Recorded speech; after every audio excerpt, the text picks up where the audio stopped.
Busy bee and beautiful butterfly, how they help plants grow. Bees and butterflies are like nature's little helpers that play a big role in helping plants grow. Let's learn about how they do it. Busy bee. Bees buzz around flowers, collecting sweet nectar to eat.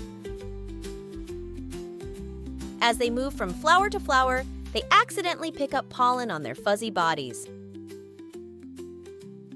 Pollination power. When bees visit flowers, they transfer pollen from one flower to another. This helps the plants make seeds, which grow into new plants.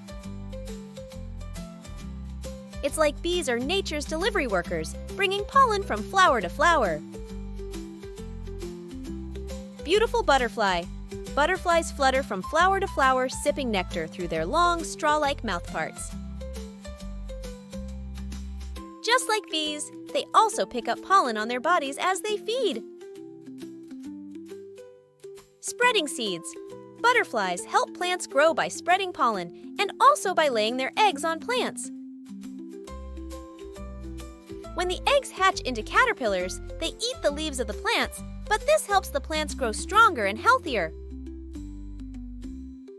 Together, bees and butterflies play an important role in helping plants grow and reproduce. Let's appreciate these beautiful insects and the important work they do in our gardens and forests.